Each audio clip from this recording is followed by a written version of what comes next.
everyone. My name is Chelsea Shore. I am a doctoral candidate at Florida State University in the Department of Higher Education Leadership and Policy Studies. I also served as the graduate coordinator for the Collegiate Recovery Program. This is part of my dissertation. And then I'll allow my co-authors to introduce themselves. Hi, I'm Madison Mason. I'm a senior at Syracuse University. I'm graduating with a BA in psychology and a BA in sociology, and I served as a research assistant for this project. So collegiate recovery programs can offer important insight into how college students shape their substance use, misuse, and recovery identities. Our session presents research expanding upon current literature in higher education as a field of study, specifically focusing on college students with a widened range of recovery and substance use misuse identities. Through the conceptual framework of recovery-informed theory by McDaniel et al. 2020, this project explores identity formation, specifically considering the role of collegiate recovery programs.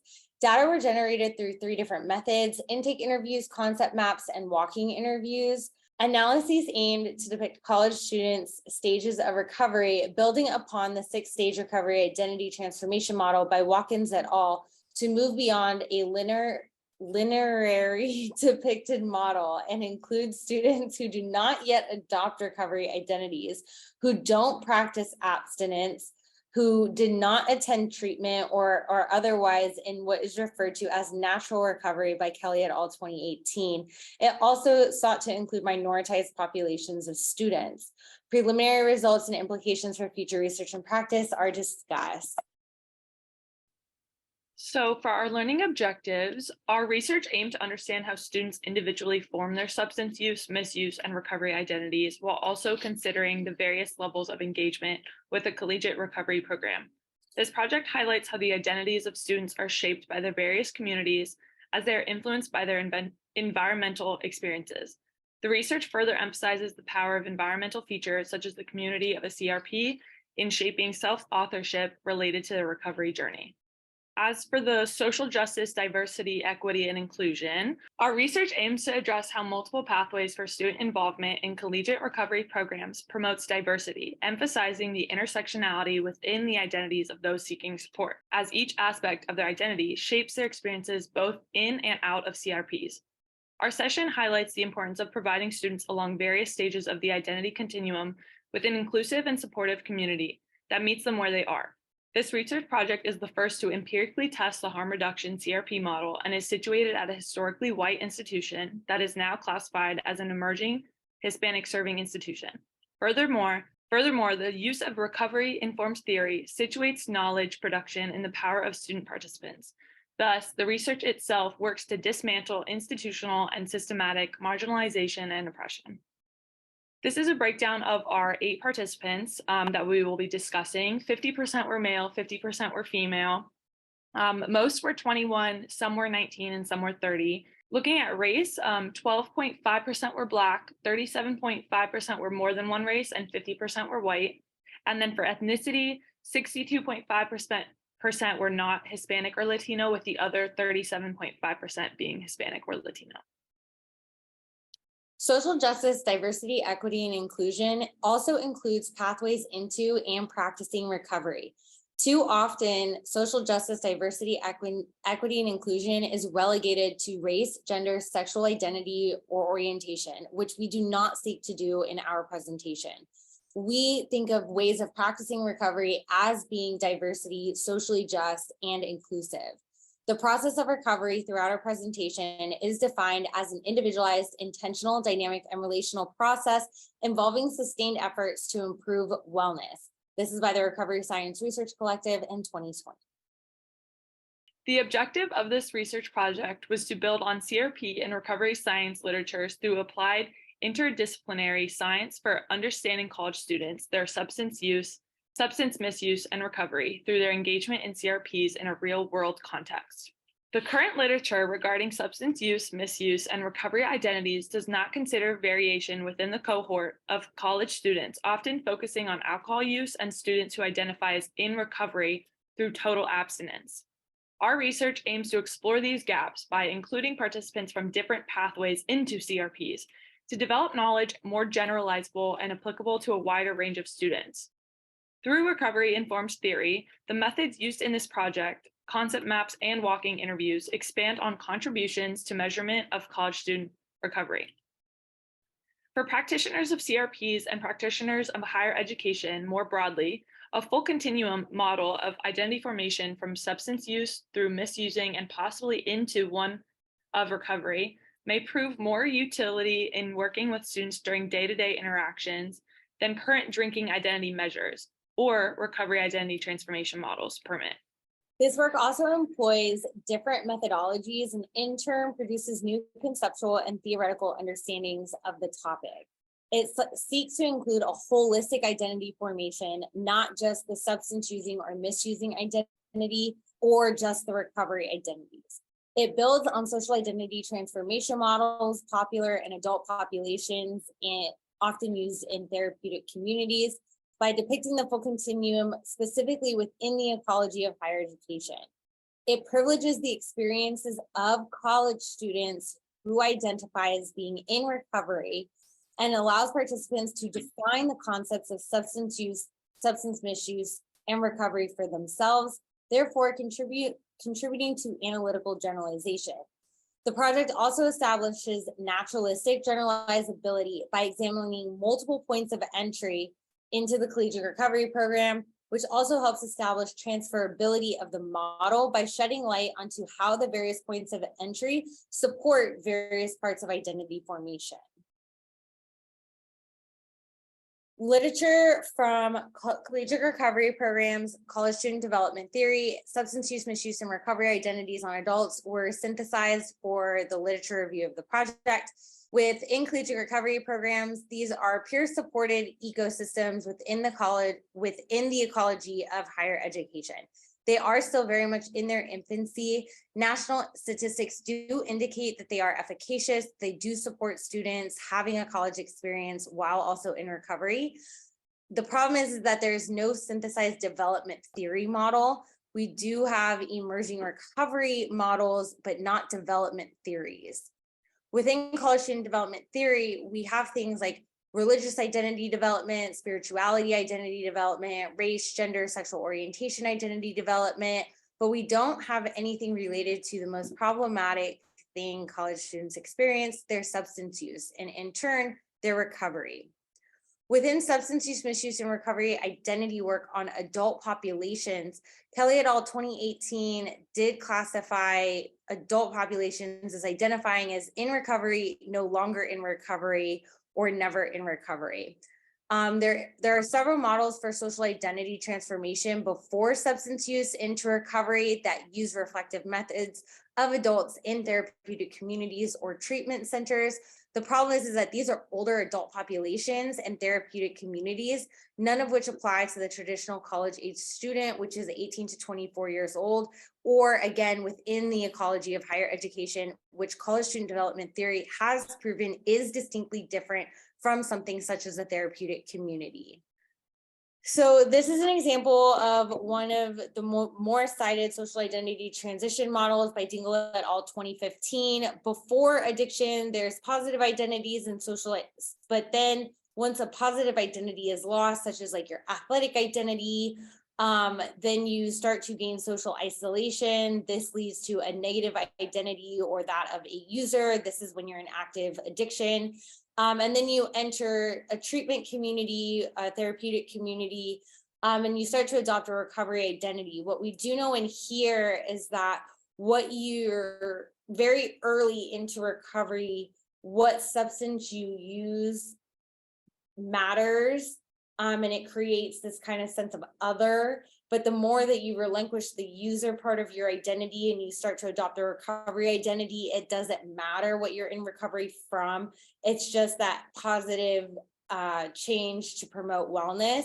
And then after you leave the therapeutic community, you start to have a renewed positive identity and aspirational identities. The social identity model of recovery, the Seymour by Best et al. 2016. This is another conceptual model, again, using adult populations, where they start, you have a using group, a non-using group, and you're kind of weighing like if you're in active use. And then early in recovery, the using group population gets smaller, where the non-using group gets a lot bigger. And then when you're in stable recovery, you have this giant group of non-using people, and your using group is a lot smaller. So this is the recovery initiation. Again, this is only done on adult populations in treatment centers who practice total abstinence. This came out before Kelly et al. 2018, where people identified as no longer in recovery or as in recovery from one substance, but still practice safe, responsible use with other substances. So when we think of multi-substance users, this conceptual model does not take that into account. So from college student development theory, we have Cass's original 1979 sexual identity model. Cass's model was chosen as a foundation for depicting college student substance using, misusing, and recovery identity formation because of three characteristics. It was influenced by other identity development models, so it has widely referenced stages. It contains a social and individual component and is based on the assumption that to be mentally healthy, a person must publicly accept their identity and be active in the community. Sexual identity is complex and nuanced, and developing a model that is at once simplified and holistic, like the one proposed by Cass, is a necessary starting point for depicting identity formation among sexual and gender minorities. Cass proposed a six-stage model of gay identity formation in which the individual plays an active role in the acquisition of their gay identity through self-authorship. Movement between each stage is categorized by incongruence in a person's environment, and growth comes from attempts to resolve such incongruence between perceptions of self and other. So in stage one, identity confusion, this is the who am I stage associated with feeling different from one's peers. Identity stage two is comparison, which involves rationalization or bargaining of like, where do I belong? And stage three, tolerance, involves counteracting feelings of isolation and alienation by tolerating a gay identity, but not yet fully accepting it as one's own. In stage four, identity acceptance, this is characterized by continued and increased contact with ones who have a similar sexual orientation. Stage five, identity pride, is characterized by conscious awareness of the incongruity that exists between one's increasing positive self-concept as a gay person and the awareness of society's rejection of this orientation. And then in stage six, identity synthesis, the individual has moved beyond a dichotomized view of the world and into the incorporation of one's gay identity as one aspect of a more integrated identity. So this, again, is a very early on model. It was very specific to gay population. It did not, I guess, address lesbian or trans populations. It was 1979, but it does provide a foundation of how substance using, misusing, and recovery is stigmatized. You kind of go through this confusion when you start comparing yourselves to people who have different substance using behaviors or use substances in different ways than you do. You go through this comparison, you have a tolerance, then you have an acceptance. Again, you're still sitting in this dichotomized worldview of either user or non-user, addict or non-addict, which doesn't really resonate with today's student population. There is this whole gray area that isn't really talked about in academic literature. So all of these were taken into consideration with the Watkins et al. 2021 identity transformation model. So this was created using essays by students who had 3 months of total abstinence, and they were writing essays to apply for admission into a collegiate recovery program. Very similar in terms of there's a baseline identity with no substance use. So if we go back to that SIT model, sitting in this area right here, before addiction, you have a positive identity, no substance use, family systems, and then there's some type of trauma, separation, or loss. Then you go into substance use, sense of connection with the substance. There's pleasure in that experience. Then you go to the assimilated identity where you are actively using substances. Your friend circle is actively using substances. You do start to have cravings. Then stage 4 is a moment of clarity. And this does say that you could go forward to 5 or you could go back to 3. but it can be experienced many times. There is social loss, anxiety, and tensions between behaviors and values. And then in early guided recovery or agency, there is now, this is where you've really entered recovery. You are substance free. There's still some baseline identity problems of that loss that need to be readdressed. You're learning the management of feelings and identity. And then finally, you're in a recovery identity when you've had a year of abstinence from substances. This is a very niche group of students. This model has a lot of utility and value for students who practice total abstinence. It does not take into consideration students who don't necessarily go to treatment, who identify as being in recovery from only one substance, and still practice, again, a healthy relationship with other substances.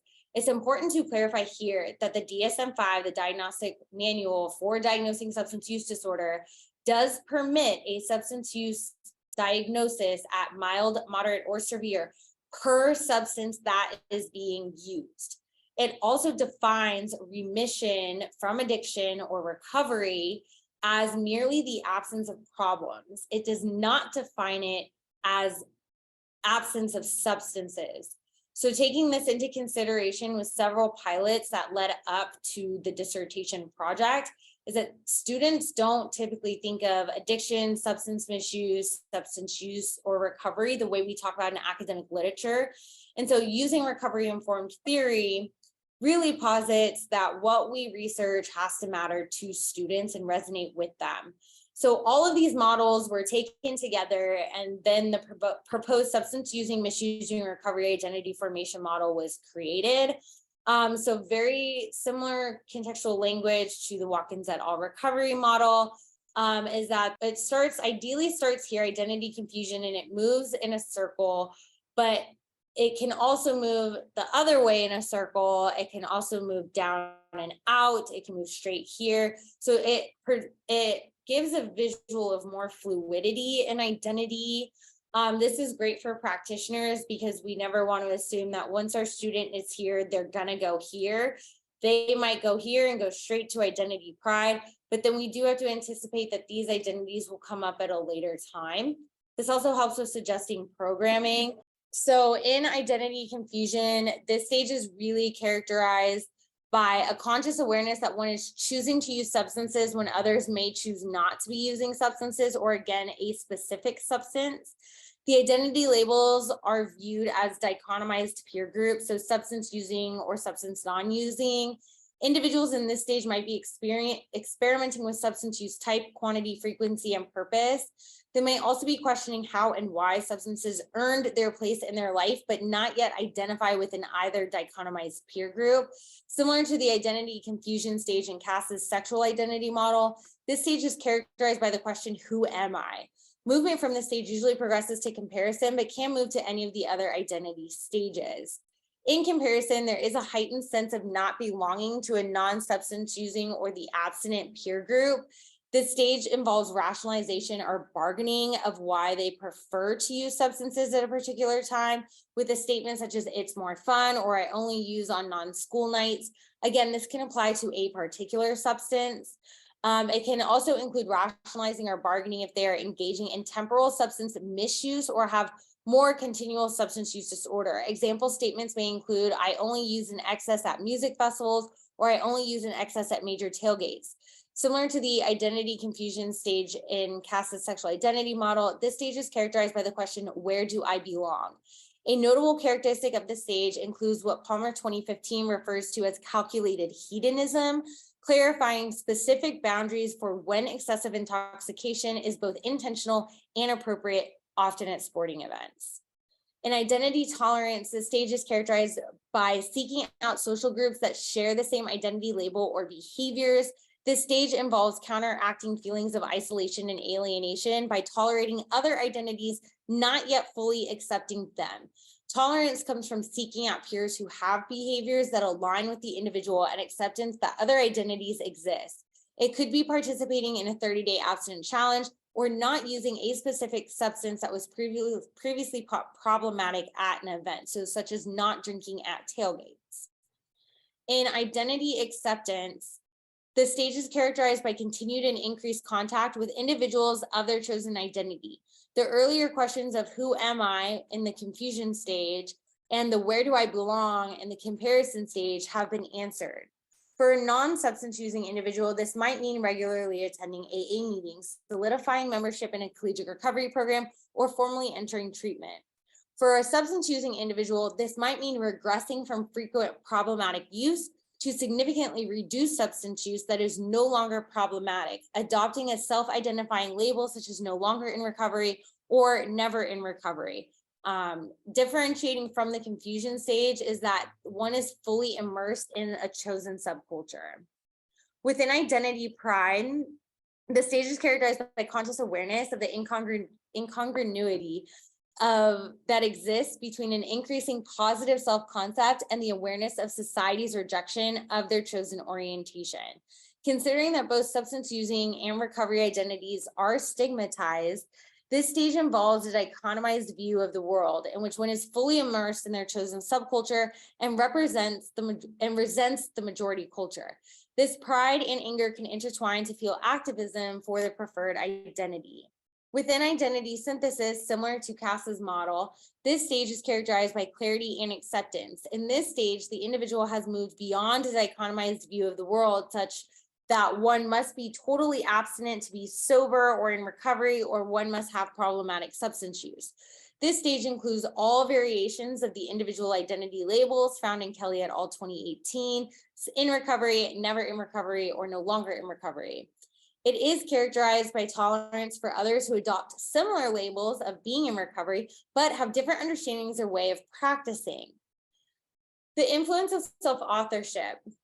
The notable difference between the model drafted by Watkins et al. 2021 and the holistic model being talked about in this presentation is stage 5, early guided agency and self-authorship as a mechanism for transformation. In Watkins et al., they did not specifically define their choice of agency over self-authorship, but did describe the stage as a reliance on external forces that promote drastic behavior shifts. The current holistic model proposed in the dissertation depicts self-authorship as a mechanism for students to successfully progress through identity stages. Baxter and Golda discussed agency within the context of self-authorship that may be an important distinction in promoting identity transformation not currently considered in the Watkins et al. Model. Baxter, Golda, and Crosby, 2011, agency is described as a separation or autonomy and binary to communion or connectedness. Within the context of development, the key to understanding self-authorship is its pursuit of balance between agency and communion, with an emphasis on the relationship between the self, which is agency, and the other, which is communion. It is an ability to co-construct perspectives with others. In other words, students will think about recovery in whatever way the CRP leadership tells them to. If CRP leadership tells students the only way to be in recovery is through abstinence, then this is what they will think. But if practitioners permit for a more open, generalized, broad understanding of recovery, such as defined by the Recovery Science Research Collective, then more students would seek to access these programs, ultimately mitigating the impact of addiction on both the institution and society post-graduation. Both models, Watkins and the model we've been discussing, are rooted in recovery-informed theory, assume a constructivist paradigm of substance use and recovery, emphasize college students, and the ecology of HEIs. In this context, a model comparison does not necessarily imply proposing a superior model, as all perspectives contribute to understanding the college students' experiences, but rather seeks to further uncover the nuances underlying college students' lived experiences with substance use and a rapidly evolving sociocultural context. Subjecting the two models to comparison in this way and assessing their feasibility in practice provides valuable insight into the fields of SUD research amongst college students and college student development theory.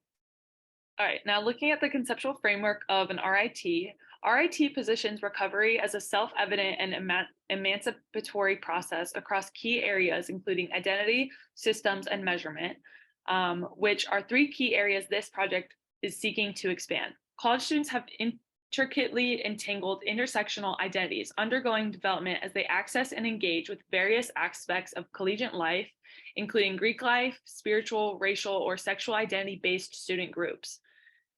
This multiplicity complicates social norming around substance use, misuse, and recovery. Research on substance using and recovery identities performed in clinical settings are not transferable, nor generalizable to higher education systems due to their specifically tailored and individualized nature. The purpose of a clinical setting is often singular, for example, wellness, but the higher education experience is multifaceted, including intellectual pursuits through academic classes, financial management, and challenges to one's beliefs. Current research on the substance using identities of college students is largely based on surveys like a drinking identity implicit association test, trait and alcohol self-control questionnaires, and alcohol consumption problems and craving inventories. So the methods used to assess our students, we'll start with describing the collegiate recovery program that served as a site of study. The mission was to support students interested in recovery from addiction and substance misuse thrive during the college experience. The CRP viewed the process of recovery as an individualized, intentional, dynamic, and relational process involving sustained efforts to improve wellness. Students learn beneficial coping skills in an accountable recovery community where they can develop friendships with like-minded peers. They're set up with 6 different points of entry into the collegiate recovery program. The first one is a registered student organization, the RSO at top. This is the traditional collegiate recovery program entry point. Students already identify as being in recovery when they come through this pathway. The next one is the undergraduate research opportunity program. This is an academic pathway for students to engage in research on college students, addiction, recovery, collegiate recovery programs. And it's a way for students to maintain their anonymity if they desire of why they're engaging with the collegiate recovery community, but they're not in recovery themselves. Maybe they want to keep that anonymity, so they're doing it for a research project. The next one is a professional pathway for engaging, is called an internship. And this is where students are given an on-campus job with the collegiate recovery program, such as planning student engagement or hosting the Recovery Ally program. The other one is the substance use intervention training, which shortly after data collection the name was changed to Recovery Ally program. This is where the collegiate recovery program does outreach, often engaging with students in kind of a one-off, here's what recovery is, here's how you can be an ally to someone who's in recovery at different stages of entering into recovery. And then there's the Student Recovery Task Force. This is a student advisory board of major campus leaders from across campus. There's representation from all 4 Greek life councils, athletics, all of the identity-based unions, housing. They meet once per month. They do some type of experiential learning activity related to substance use, addiction, recovery, and then they share out what's happening in their organizations. So instead of expecting a very large campus population to come to the collegiate recovery program, the collegiate recovery program does a lot of going into other well-established communities to support them in whatever way they desire being supported. All of these are connected to the experience recognition program through the Career Center and the ServScript program through the Office of Leadership and Social Change. Since addiction is a public health concern and those in recovery are often stigmatized and marginalized populations, anyone who engages with the collegiate recovery program can earn service learning credit towards their degree attainment. Once they've hit 45 total hours in the semester, it comes out to roughly 2 hours a week. They can also enroll in the experience recognition program through the Career Center and have their service notated on their transcript based off certain goals that they wanted to achieve. So it connects engagement to lifelong career. In terms of sampling, the registered student organization was used. 3 participants came from that, one of which was serving in the ERP program. 2 students came from intern FSU. This was the maximum number of students who could participate in that pathway. And then 3 students participated in the undergraduate research opportunity program. In terms of the registered student organization, this was really based on saturation and information power, considering the study aims, sample specificity, use of established theory, and quality of dialogue and analysis. 5 were recruited, 3 consented, 2 were retained for analysis for this specific presentation due to a self-identified relapse by the 3rd participant. 1 participant was not a student at the time of data collection, thus not eligible to participate in the study. They were having a gap semester. 2 students joined late in the fall term when data collection was commencing. Thus, the 2 retained in analysis account for 40% of CRP members at the time data were collected. An additional 10 students joined the CRP in spring, 60% of whom are racial ethnic minorities. The 4 research team members ended up becoming members of the collegiate recovery program through the RSO pathway, but are not discussed in this presentation due to their own presentation at this conference. So participants that are reported in the dissertation are significantly higher in analysis than that in this presentation, because I didn't want to report on participants because they are going to share their own experience at this same conference. I encourage you to attend their session to learn about their identity transitions through working on the broader dissertation study. In terms of the undergraduate research opportunity program, there are 5 total participants in the collegiate recovery program UROP pathway. 3 consented to full participation in the study, 1 consented to observation only, and 1 dissented. And then it just tells you what methods that they were involved in. So to describe the concept maps, these are used to investigate changes in self-esteem among participants. This is what participants were given in terms of their initial directions on the concept maps. Unlike current research on the drinking identity of college students, it assumes a constructivist paradigm in which knowledge and meaning are understood through social interactions and places, allowing the lived experiences of students to visualize the relationship between substances and identity. It does account for different and polysubstance using behaviors, extending research by Dingle et al. 2019. And the choice of substance matters a great deal in early recovery, but decreases in salience due to the individual as their substance using identity is relinquished and the recovery identity strengthens. Students may be reluctant to participate in a CRP if they experience problematic substance use with substances normalized in their communities, such as alcohol or marijuana, thus allowing students to depict their polysubstance use and its important or linked to other social identities contributes to a more comprehensive and generalizable identity formation model. One of the last methods used for generating data for this project and the broader dissertation are walking interviews. These are also referred to as mobile interviews or mobile methods, which are where the researcher and the participant are in motion in the field. Similar to concept maps, walking or mobile interviews allow the participant to assert an unbiased opinion of how the campus environment impacts various aspects of their identity beyond just their recovery identity. These were used as follow-up style interviews at the end of the semester. Participants were able to select up to 3 places around campus, ideally supporting or hindering one of the solicited dimensions of identity, substance using, misusing, or recovery. Some participants chose 3 different places that supported their recovery in different ways. Looking at the analytical approach, so we used NVivo as a tool. The search and retrieval functions allowed for rapid recall and organization of data for constructing tables, graphs, word clouds, and network modeling. They are suitable for organizing and linking large amounts of complex data, such as those being generated in this dissertation project. For example, interview transcripts, interview audio recordings, concept maps, and participant profiles that included quantified data. We also used memos. These were narratives drafted by the researcher during data analysis that documented thinking or processing regarding the data. So these were analytical memos or reflective journals, long and short definitions for codes, example of NVivo quotes that support the codes, and reflective thinking about the evolution of the codes. We also considered within case and cross case analysis. So within case analysis, pairs all forms of data collection for one participant in which individual memos would be used to record any propositions or assertions about substance using, misusing, and recovery identity formation. Assertions were statements of declarative summative synthesis, and propositions are causal if then or why because proposals.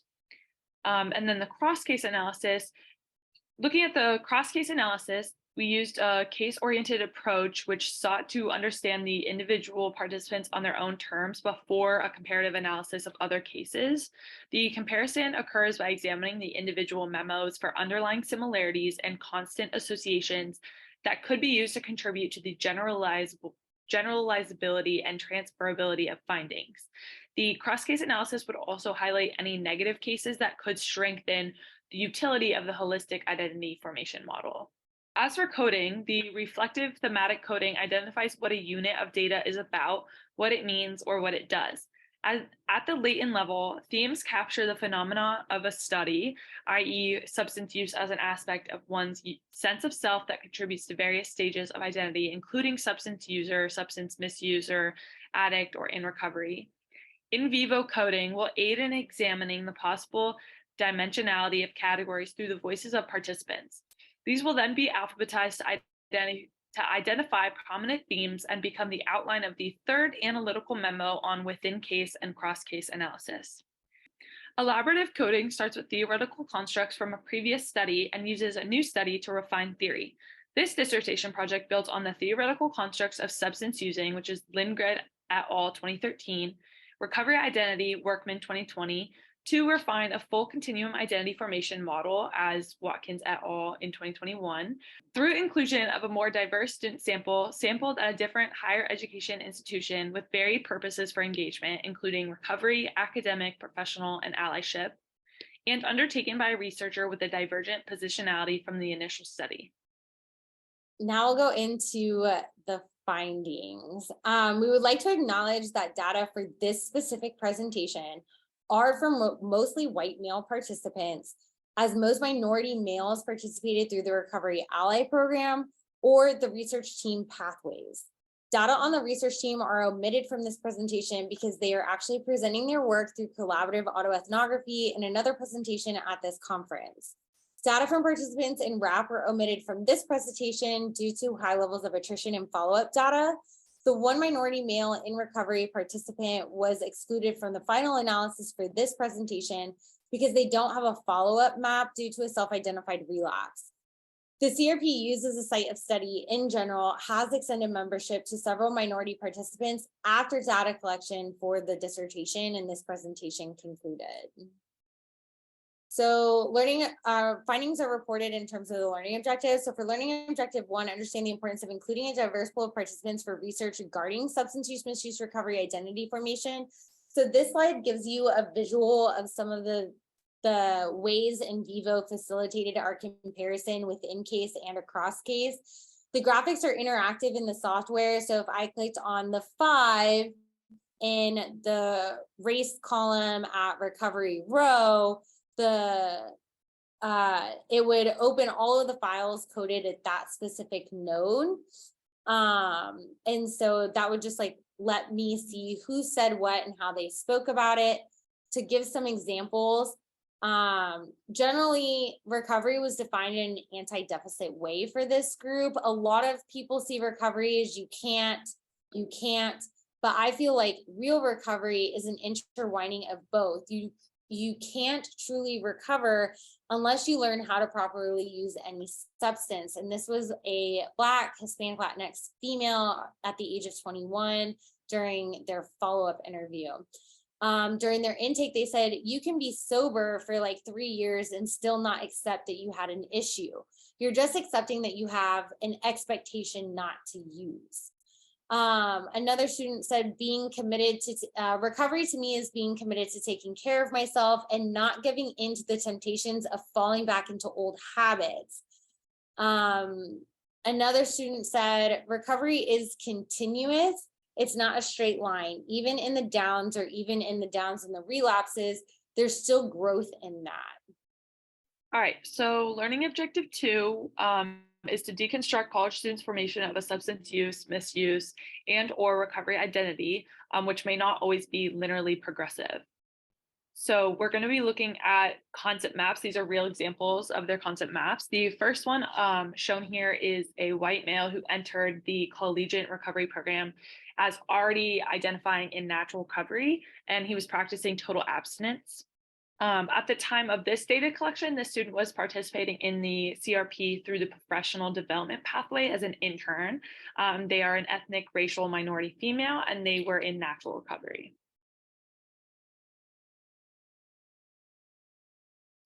This student engaged with the CRP through the academic pathway of research, and they were pre-med track and identified as someone closely impacted by addiction, and they were a white male. This student engaged with the collegiate recovery program through the professional pathway of being an intern. Similarly to the previous participant, they were pre-med track and identified as being closely impacted by addiction. They were also a white male.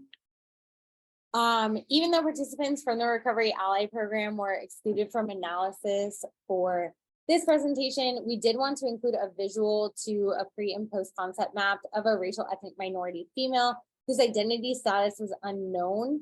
Current literature suggests substance use intervention and prevention programs similar to the current Recovery Ally program used by the site of study do not have an impact on students' identity. While purely quantitative in nature, this qualitative study suggests quite the opposite.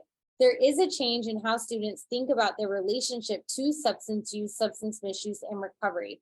Quantitative survey measures are just unable to capture this nuance and complexity in the same way as a concept map.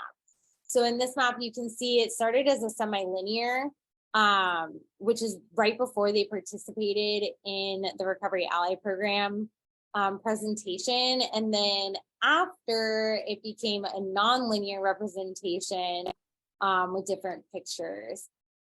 So considering the learning objective 2, which is to deconstruct college students' formation of their substance use, misuse, and or recovery identities, which may not always be linearly progressive, students often don't think of their substance use as an aspect of themselves, but rather as an aspect of a point in time during their lives. It's not until the substance misuse do they come to think of substances as a part of who they are. For example, the quote that says, "I was known as the kid who had Coke and I don't want to be known as that or for that." This can transition them back into substance using, not problematic by simply stopping one particular substance for which they've gained this complex. It could transition them into recovery identity if they become abstinent or if they self-identify their misuse as harmful, using harm reduction as a verb. And they begin to consciously, with great effort, work to understand the relationship to and with all forms of substances. Many of the students believed their recovery to be a nonlinear process. They had very varying understandings of what recovery looked like, as well as what qualified, quote unquote, qualified someone to be in or need recovery. Their relationships, both with themselves and others, played a key role in this transformation of their identity. For example, understanding themselves, their limits, their intentions. These were aspects of identity transformation that stood out. Participants also often discussed how an important part of their identity transformation was learning that being in recovery or identifying as sober did not necessarily have to mean that they were practicing complete abstinence. The quotes that we've included differentiate substance use from misuse. So one says, "Substance abuse or use isn't a big issue in college. I feel like it's normalized." I do believe that there's a difference between substance use and misuse. When I stopped drinking to get drunk, stopped smoking weed to get high, that's when I shifted the perspective completely of what healthy using is for me. Substance misuse can also be noticing that you're not using substances in a healthy way, but being able to stop without any trouble. And I'm having trouble differentiating use and misuse because since I've been in recovery, all substance use feels like substance misuse. So what is interesting about the last quote is that this participant was participating in a leadership role. And so they were kind of going through this, like, I have to be abstinent because this is what other people think recovery looks like, and I'm in a leadership role. So their interview talks a lot about this negotiation between how do I define for myself, which is agency, while also helping my peers, which is communion. And so where does she sit within self-authorship? Learning objective 3 is identifying mechanisms collegiate recovery programs may leverage to support college student formation of healthy substance use, misuse, or recovery identities. And so it's really important for collegiate recovery programs to have multiple ways for engaging and levels of engagement. So instead of just having the typical registered student organization, you're a member or you're not, sign our team member agreement, which often includes that you have to be absent and fill out our application. Are there other ways that students can engage with the program to essentially explore in a holding place what recovery means to them, what substance use or misuse looks like for them? This is where we should acknowledge the field of collegiate recovery and who are the decision makers and who are the power holders in our field. There are often people who went to treatment, are 12-step, total abstinence, maybe not 12-step, they're in natural recovery, but they practice total abstinence, or they're adjacent allies to recovery. And so their conception of what it means to be an ally is rooted in this total abstinence extreme example. That is not necessarily the case for all of our students. There is a frequent conversation in the field of who gets served by our programs, who are our programs for. We also have to be asking the opposite, who doesn't get served and why? Definitions for addiction, substance misuse, and recovery, as I said at the beginning of the presentation, the DSM-5 allows for individual substance use disorder diagnosis as mild, moderate, severe per substance. So collegiate recovery programs, in my opinion, really should support recovery or remission for each individual substance use. That doesn't mean that they require total abstinence, but it does require a rigorous program of self-study, of introspection, of teaching students how to be responsible and engage with people who practice recovery in different ways. That would be that last identity transition in the circular model that's proposed in my dissertation. And collegiate recovery programs really, again, supporting different ways for practicing recovery. This could be total abstinence, harm reduction as a verb. So when we think of harm reduction, we typically think of it as a noun. So Narcan, needle exchange programs, it could even be as simple as wearing condoms for safe sex. Harm reduction as a verb is a lifestyle change. It is a deeper spiritual, emotional integration at sustained efforts to improve wellness. It could also be intermittent abstinence from intermittent substances. The dopamine acronym stands for D, gathering data, O, being objective as to why you're using it, P, identifying problems. And this is where the participant, the student, the client defines problematic substance use for themselves. What is high-risk behavior to them? And then A is engaging in a period of abstinence. If students are polysubstance users, it might just be starting with their most identified problematic substance and giving them a sense of self-efficacy that they want to make a change and that they can make a change, and allowing them to work on their relationship to one substance at a time, eventually working into a period of total abstinence, because that is important for mental clarity. During that 30 days, they're engaging in mindfulness activities such as meditation, going for a walk without their phone for 5 minutes, breath work. They're also engaging insight. And so they're keeping a journal of when they're getting cravings, when they're feeling emotions or triggered. Is it a certain time of day? Is it a certain group of friends? Is it a certain class? And this is really increasing their emotional intelligence without the use of the substance, so that they can see why they're using the substance as a no longer facilitative coping tool. N is where they engage in next steps. Most students want to go back to some type of use. Substance use is highly ingrained into the college experience and even into society as a whole. And so this is E, experiment, what does healthy use look like for them? What boundaries do they have in multiple dimensions of their life? Dr. Lemke talks about this in her book, Dopamine Nation. I highly suggest you read it. Also including recovery ally programs and covering allyship across the continuum of allyship, from someone who is in active addiction to trying to enter recovery, in early recovery, but also in sustained recovery. Allyship is different at each one of those stages. It's also different for different types of recovery. So if a student is in recovery from marijuana use and they still occasionally drink alcohol, allyship to them might look a little bit different. And how, honestly, students really want to know how to have difficult conversations. So how do I tell my friend, I think they have a problem, they should go check out the collegiate recovery program? How do I get them to come to a meeting with me? That's a full spectrum of programming that can be offered. So from student participants in relation to learning objective 3A mechanisms, CRPs may leverage to support students' formation of a healthy substance using, misusing, and recovery identity. One student said being in the collegiate recovery program definitely made them more well-rounded because they understand different perspectives that they never thought about before. It's a good little in-between of harm reduction and abstinence. It teaches both. It's not like you can't use anything because that makes you a terrible person. It's more like you can put little pieces of what works for you in each one. And here's a model of understanding. Another student said it shaped the way I'm viewing different substances because there's a difference between abstinence and being sober. I learned there's different things that work for different people, which is kind of comforting. And now I'll move into the final discussion and implications for both research and practice of this project. So contributions to practice and research, which is practice, is that this study does include a typically younger population than what we've seen in a review of literature on collegiate recovery programs. It is a more racial, ethnic, and gender minority diverse population. And it does include participants who carry multiple oppressed and marginalized identities, including socioeconomic status and ability status.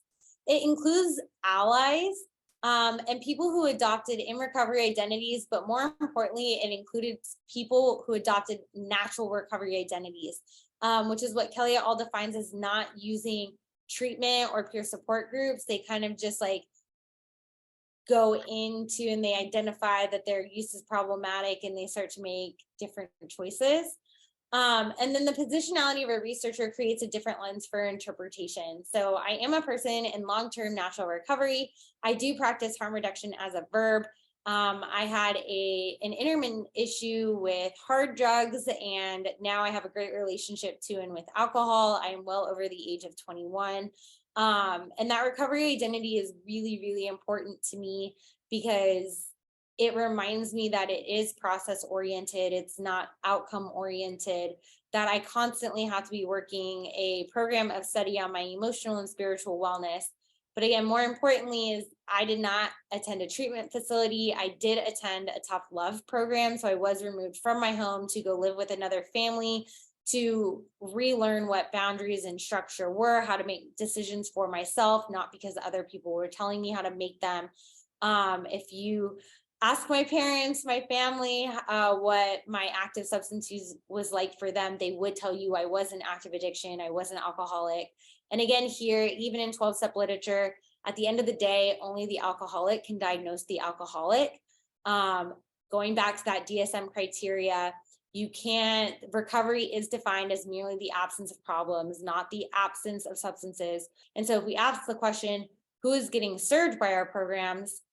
Who isn't getting served by our programs? Students like me and students like the one in this presentation never would have found recovery, and we're excluding people from self-help seeking behaviors because we as student affairs practitioners deem them not addict enough. So I hope that challenges the interpretation of literature and your practice. So just to wrap up, the main takeaways, the first is just to understand the importance of including a diverse pool of participants for research regarding substance use, misuse, and recovery identity formation. Culturally relevant recovery is often understood by a point across the lifespan or ecology.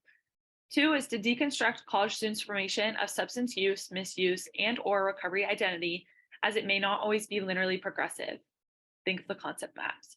It's mostly perceived as nonlinear or semi-linear with the ability to move between stages in non-specific order. Third is to identify mechanisms that collegiate recovery programs may leverage to support college students' formation of healthy substance use, misuse, and/or recovery identities. There are different pathways for engagement, tiered engagement, harm reduction, noun and verb, recovery ally programs that acknowledge the continuum of allyship. There is a link to the references. Here are the main ones that we cited. And we would like to give a thank you to ARHE for hosting this conference, Florida State University and the Center for Health Advocacy and Wellness for supporting the project. All questions can be directed to me, the PI. I will be at the conference in person. There's my email for you. Thank you.